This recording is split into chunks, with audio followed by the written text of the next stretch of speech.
Hi, I'm Chris Wooten, and this is Clear Direction for Retirement, a short, informative video from Wooten Financial Group covering what you need to know to set clear direction for a long and happy retirement.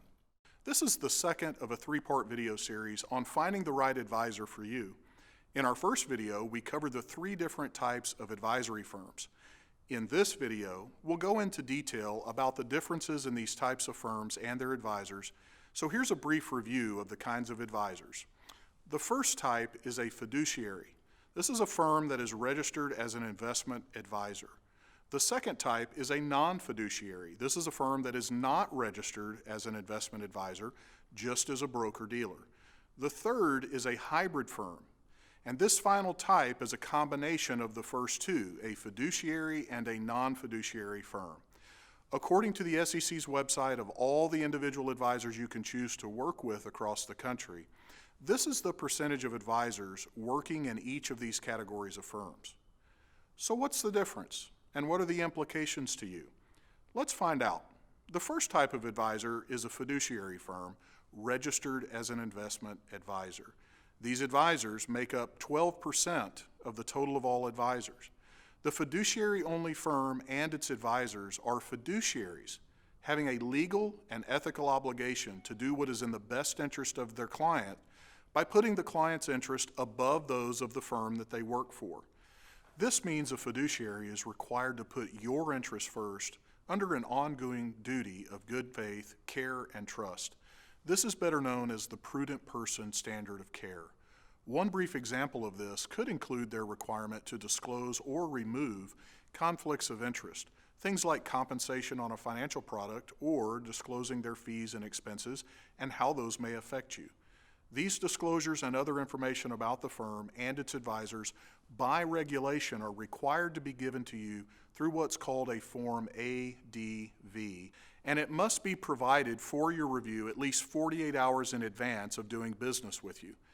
The goal here is transparency to the client.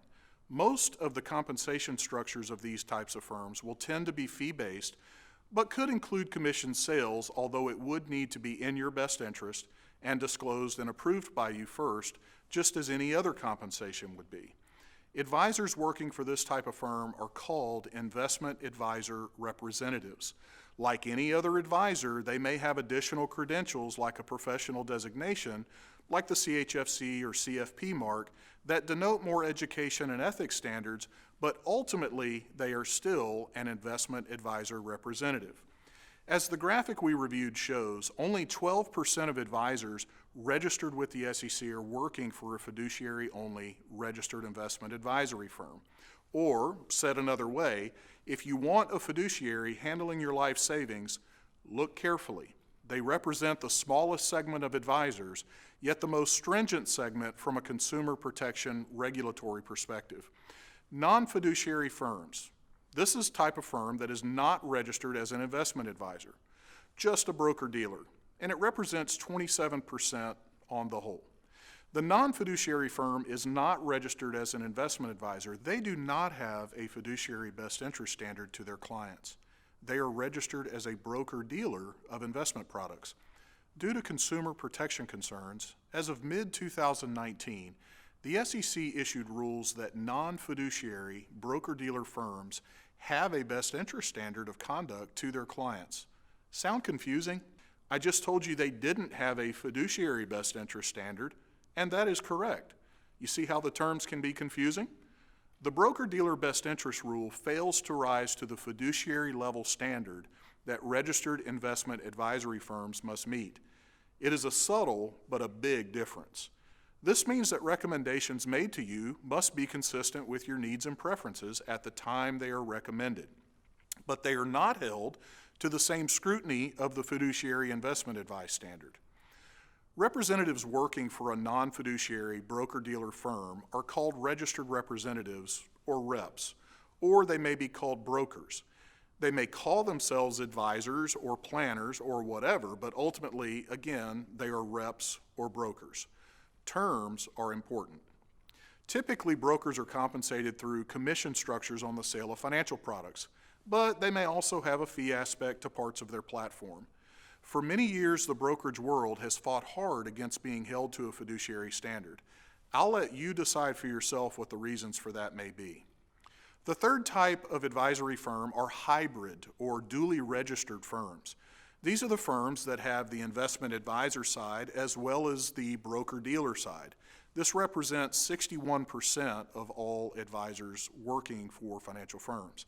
Hybrid firms are the relative newcomer, but they've grown very quickly. These firms have representatives who are registered with a broker-dealer and an investment advisor all under the same roof.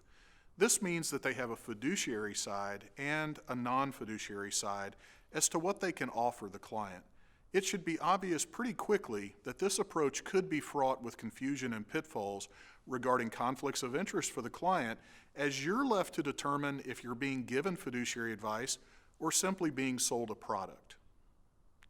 Interestingly, this type of firm now represents the largest segment of advisors. However, many financial industry regulators are asking these firms to explain exactly how and why they chose to be a fiduciary for some transactions and a non-fiduciary for others. Should you, the client, really have to wonder if you're getting fiduciary best interest advice?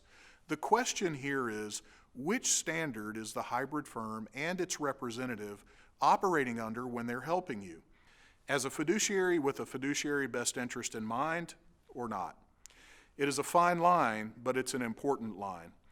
In our third and final video in this series, we'll give you 5 important points to consider when choosing a retirement advisor. I hope these insights on finding the right advisor for you have been helpful. Check out our other informative retirement planning videos and visit our website at wootenfinancial.com for lots of other great resources. Or you could simply just contact us so we can help you with clear direction for retirement.